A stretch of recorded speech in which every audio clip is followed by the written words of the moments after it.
And you've just heard that maybe by I Am David Laing. And I'm delighted to be joined by David now. Hello there. How you doing? You good?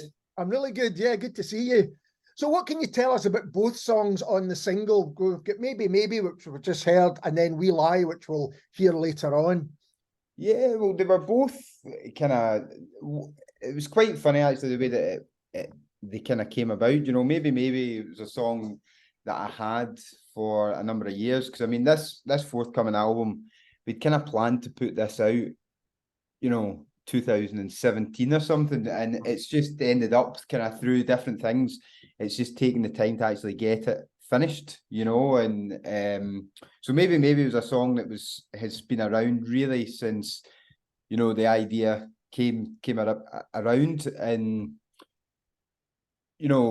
we got to the point where, because there was so much time, if we'd recorded that album then, it would have been so different, the songs on it, because just as time went on, it was kind of like, I don't know how I feel about this one, so let's maybe slot this in. And the other problem is that, you're continually writing, so things end up, just getting cut, and so maybe's been one of the constants. So It was always there, and We Lie was actually it was the last thing that I wrote for this, because I just felt there was one song kind of missing. And the other thing as well is actually this piano behind me, I ended up, I got that. So I found that my writing was changing a lot, it was, I went from, because the problem is as well, is I'm a terrible guitarist and piano player. So it's like, I kind of exhausted all my very basic options on the guitar. So then I swapped it over to the piano, so I thought there was one more kind of song that we needed. Right. And just kind of We Lie came from that, and it was kind of written retrospectively, looking at a situation rather than actually when you're in the moment, I was going to ask you if this was a kind of release ahead of an album, so it's really good to hear that there is one on the way, because they really make the appetite for it. And I was looking back, and the debut was 2015. Is that right? Yeah, 2015, back when I was hoping my heart and hair on my head is the thing. So it's both of those are gone now, But so it's interesting that you thought, well, 2017, we'll do another one. So you think like a 2-year gap, and then, and of course, as you say, all sorts of things will kind of got in the way of that. Is this a very different album that's coming out? Do you think the one that would have come out in 2017? Do you know, I think based on just the tracks alone, probably, there's maybe, it's actually really funny, before we started today, I'd actually found a track list of what it was meant to be, and that was kind of written, I think it was 2018, that was the kind of final list. I think now, out of the 12 songs that are on the album going forward, I think there was 5 from it, so it's seven songs have been cut and changed into new ones over the time. So I think thematically it would have still been the same, but it's just the songs have, I don't know, I think you just get scunnered hearing songs over and over again, and then you start writing something else and you're kind of like, well, hang on a second, this could actually maybe work in place, because lyrically it's about the same. Well, basically they're all kind of breakup songs, but it's you just think maybe that's better suited in that particular place, within an album. So that kind of, basically, I think it would have been a completely different album, And you did release, if my memory serves me right, you did release an EP, kind of a kind of lockdown EP, if you like, didn't you? Yeah, I mean, that was the thing. The initial, kind of after the 2017 plans fell away, the plan, we'd ramped up end of 2019, like, right, okay, let's just get tore into this. And it's my friend, it's a guy I went to uni with, Stuart Guffey. He's the kind of engineer, he plays guitar on everything, and he's just, he's the kind of constant that drives everything forward. Because the other thing as well is I'm a ridiculously lazy person. Like, it's hard to just constantly, I don't know, it's just getting things off the ground, I find. But my original plan for this album and these songs was just to, almost kind of in the style of Bon Iver's Forever, like just so minimalistic, and just record these songs. And you know, I said to Stuart about them, and he said, he was just like, you know, you need a band on these. And I was kind of thinking, well, it's not, you know, they're dead intimate songs to me. And it's like, no, trust me, you need to put a band. So he convinced me. And then that was the plan, is we were going to do that kind of end of 2019, start of 2020. And obviously lockdown hit, and we tried kind of doing the whole kind of back and forward and doing Zoom things like this. And it was just a nightmare. And I get so fed up. And I thought, well, I don't want to do anything with these songs, because I want them to, you know, I want the album to be this kind of finished body. So I'd written just another kind of wee throwaway song, and I thought, I'll put that on, I'll record that, and then just go back over, you know, songs that I've recorded over the years, either my own or with bands and things. So just kind of reworked some stuff and just recorded it over there by the telly and sent it over to Stuart. He kind of gave it a wee polish and then put it out, you know, just really for something to do, because I think like so many people, you know, obviously I was fortunate because I've got another job as well, but even then, you know, I work as a chef as well, but within the obviously hospitality, nothing was happening either. So absolutely, it's so much time just sitting around, and it's like, what can I do here? So it was just to try and keep yourself kind of match fit as well, I think, with recording, and, you know, giving yourself that kind of the discipline of you need to be writing here, you know. So that's kind of how that came about. Just as an aside, I remember, I think it must have been during lockdown, a lot of your social media was lovely food. Yeah,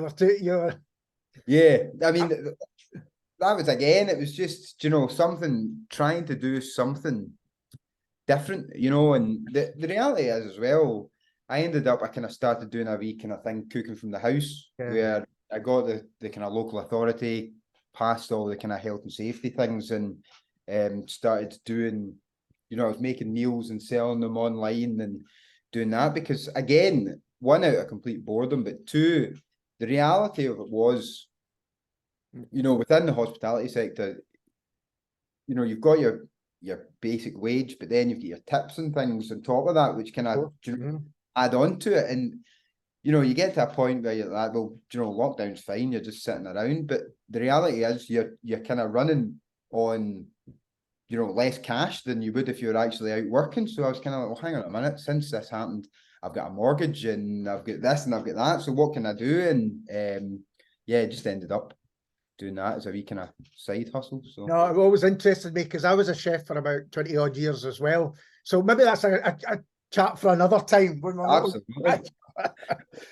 So, who else? So you're saying that you wanted a band on the album, or it was suggested you needed a band perhaps on the album. Who else is on it? How does it work?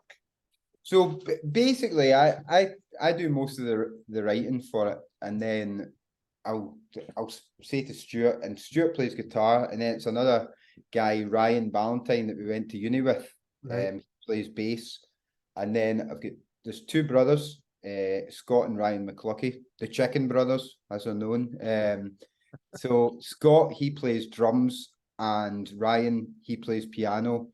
And then it's one of my friends as well, Megan Quinn, she sings on the stuff as well. So it's quite good, you know. It's guys that I've known for years, and I'm kind of lucky in the sense that I've surrounded myself with people who are genuinely better musicians than I could even hope of being, you know. So I come in with, you know, a 4-chord wonder, and these guys then just elevate it to something, you know. And then it's been a fairly recent addition where Megan's come in and she started singing on it, and again it just lifts the stuff. You know, all the boys sing, and, you know, we've been working on some kind of 4-part harmonies and things for some of the album tracks, but I think just it gives it a different edge, I think, when, you know, you've got a female vocal on it as well. So it's all I would agree. I was listening to the tracks before we started talking again, and it really does give it a different kind of aspect. The vocals are great.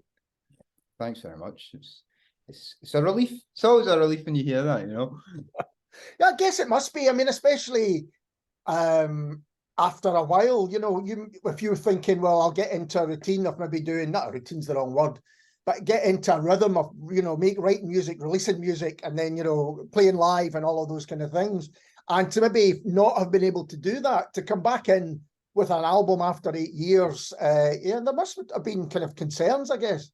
Oh, it's been murdered, the actual the writing part was, that was fine, because I think, you speak to anyone that writes songs or writes any kind of, art, poetry, or even someone that paints, I suppose, and it's, doing the initial thing is fine, but then it's the logistics of, because in 2015 when the album came out, it was good. I had another band, we were gigging regularly, and we got a nice wee bit of radio play, and one of the things was the Herald did a like top 100 unsigned tracks of the year, and 4 of the songs from the album got in. One of them was in the top 10, and it was kind of like, well, what, you're just a chancer from Guruk doing this stuff, and it's, all of a sudden you're like, right, we've got a wee bit of traction, and then for whatever reason, foolishly, I just kind of stopped and wound things down. And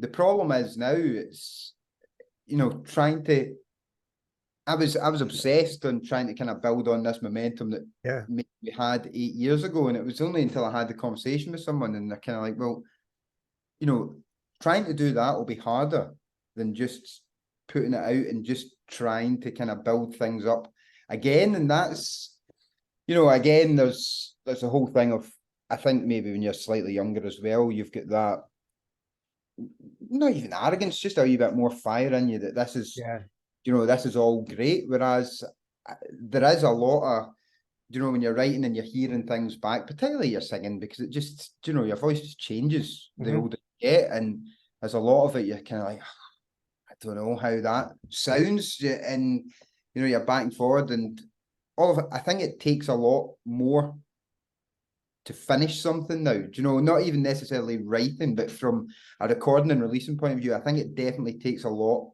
more to be like, right, I'm happy with that, than it does, because when you're younger, you're kind of like, I don't care, I'm gonna, let's just get this done, then we can go to the pub. Whereas now you're just kind of, you focus on it a bit more. So I think from that, and then also just hadn't played a gig. I'd done one gig in 2021, just when we were kind of coming out of the second lockdown. I did a support slot in Block, but other than that, I hadn't done anything for 4 years. So we did a show last Friday, that kind of hometown thing down in Cleats Bar in Guruk. And before that, it's a pub. I'm in there every weekend drinking, and you all of a sudden, first of all, when you announce it, you're kind of, is anybody going to come to this? It's been so long, is anybody even interested? And then, 5 tickets become 10, 10 becomes 20, 20, 30, and then the worry of nobody's going to show up turns into, oh my God, people are coming, So then it's kind of, it's, it gets intense, and you're looking about, and we ended up selling it out. I mean, it's quite a small space, but I think we had kind of 80 in, and all of a sudden you're just kind of like, right, okay, well, pressure's on, and it was so nerve-wracking, but the reception was great. Everybody seemed to really enjoy it, and it does just kind of give you that, right, let's get another single together and try and get the ball rolling again. But I think it's just hard, and the other problem as well, it's not really a problem. I think it's just, as you age, the style of music that you write is, it's not it's not indie pop anymore, which I feel that the first one was. It's more, I don't even know how you describe it, but it's just that changes. So then you think, is the market different? And basically what you can see is there has been a lot of overthinking to every element of it, I would say that the new songs are more reflective than your earlier stuff, They're more, I'm going to use the word mature, I hope you don't mind. There seems to be more mature songwriting in terms of, when you're young, you don't have the life experience. Yeah. There's a long time, and especially the 8 years that we've had, there is a lot to kind of reflect on. But what's interesting is some of these songs are old songs as well, but yet they still fit into that kind of feeling. Yeah, I mean, I think for sure, like, it's just naturally, I think that your writing just progresses for Yeah. better or for worse. That is the case. You do just end up. And again, I don't know if it's a case of your music taste matures as well. So all of a sudden, you're not listening to these kind of indie pop bands that you fixate that that's who I want to sound like. It's more just, everything kind of changes in that respect. So I think it's just a kind of mixture of everything that just makes that happen, And the gig that you played, you saying it was in your local, were there people there who didn't realise that you were a musician? Was there like regulars that went, oh, that's that guy who usually sits in the corner? Yeah, but I think there was a few, to be fair, and even, people that I worked with as well, like, what the hospitality sector's like, staff change all Sure. the time, and there's people that I worked with that went, no, you were actually all right. Like it was good. There was people there that I don't think had heard any of the stuff, and you know what it's like as well. People come and they'll bring a pal, and so it was good. There was definitely some, but just to see, it was really humbling, to see people, friends, family, just people that you've worked with over the years, everybody coming out to kind of support you. It was that was really good as well, And are there any plans to play further live dates? I think so. Again, it's just kind of working out the logistics of it. We'd like to probably put another single out before Christmas. So then we were looking at potentially trying to book something up in Glasgow. Just do, again, it's kind of just comes down to logistics of where we're going to have it. If we'll put on a show, or we'll try and get on somebody else's bill or something like that, and then just finding the right kind of space for it. So we'd like to, though, it's just getting the next single kind of to the same point, and then start the whole kind of sending out press releases and things, and trying, because the other thing as well is we left it very close to the wire for this one. Like we announced the date before the songs were finished, so it was like totally, kind of flying by the seat of our pants just to get that out in time. So this one we're kind of a wee bit more planned.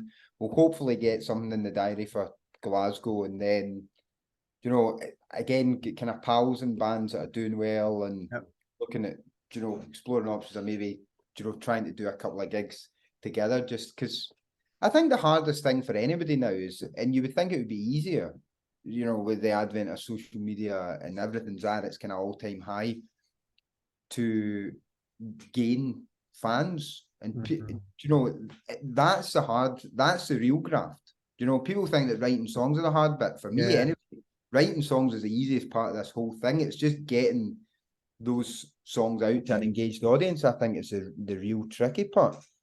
There's just so much new music getting released every week. Even from when you started releasing music, it's exploded in that sense. So it's easier to contact people through things like social media, but everyone's fighting for those fans and those numbers and all that stuff, and it's really difficult. Yeah, it's so saturated. I mean, I think it's a great thing. It really is, the fact that, well, as you say, contacting people is a lot easier now. Releasing the music itself is, all you need is a distributor, really. That's you're out to everything. And even just from the point of view of recording music yourself, that's got so much better. And I think it's so good because there's so many people are, getting their stuff out there more so than, even 8-10 years ago. It's become even easier to just, start to finish, you can kind of handle that whole thing yourself. Yeah. But the only annoying thing is it does make it very saturated, and I know that's it. It becomes a bit more kind of dog eat dog than maybe it was before. Well, I think you get singles released like your own, and they're fantastic. But you think, well, in 3 weeks' time, people have already moved on to what the next new one in, which is also fantastic because there's a lot of great. It's not just that there's a lot of music, a lot of really, really good music coming out. But it is this kind of saturated market, and I don't quite know if that'll ever reverse. You know, it's maybe going to only head one way, or maybe hit a level anyway. Yeah, I mean that's the thing. You can't really see it reverting back to how it was because, you know, if anything, it will just and you know, I'm not even saying this like it's a negative because it's so good. Do you know, you listen to, like, I was listening to your show on Sunday there, and the amount of new music's incredible. Do you know, and it's such a high standard, particularly stuff that's coming out of Scotland. Do you know, it's ridiculous. So I think that is great, but the only problem is because there's so much, you know, keeping the interest in what you're doing. Yeah. And you can see it as well with like your, you know, your numbers on things like Spotify and things. You know, you initially get that boom when you put something out and it's like, right, this is magic, we're flying here. Yeah. And then you notice a week later, there's other stuff comes out. So your numbers drop, and it's almost as if you constantly need to be on that treadmill of, you know, write, record, release, and have it almost, Yeah. you know, on a monthly basis to keep your numbers up. And again, you know, that brings you into the whole, I mean, it's a completely separate conversation, but just how many streams you need to be getting to actually, you know, absolutely. You know, it's wild. But do you have a release date for the album, or is that still to be decided? That's still to be decided. Initially, it was going to be before Christmas, but the other thing is as well, we're looking at maybe, I think we're going to get some records made up for it. So right. The logistics of, you know, the lead time for getting things pressed and things just now is wild. So yes. We're probably, I say this with confidence, it will definitely be out by next summer is the thing. So hopefully looking kind of March, April time. We'll definitely have another single before Christmas. Right. And then it's just looking at how long a kind of lead time and things will be. Is it worth having another single come out after that? And then the album hopefully to follow. So it will be out. That's the thing. It's done. You know, it's written. It will be out, and there's no more changes to it. So it's done. You know, and that's one of the things we were actually discussing. I was speaking to Stuart today, and we were looking at the next song because I quite liked the idea of, for that single there, putting out a double A side, which I thought was quite good because I think the songs are quite different as well. And, you know, we were talking about maybe doing it again, but the problem is you're then giving away a third of your album before it's even out. So we're looking at, which I'm actually quite excited to do, is I was just going to put a B-side onto it, just maybe one of the ones that never made the cut, and I'll just record a version of it in here, send it over, and we'll get it kind of polished up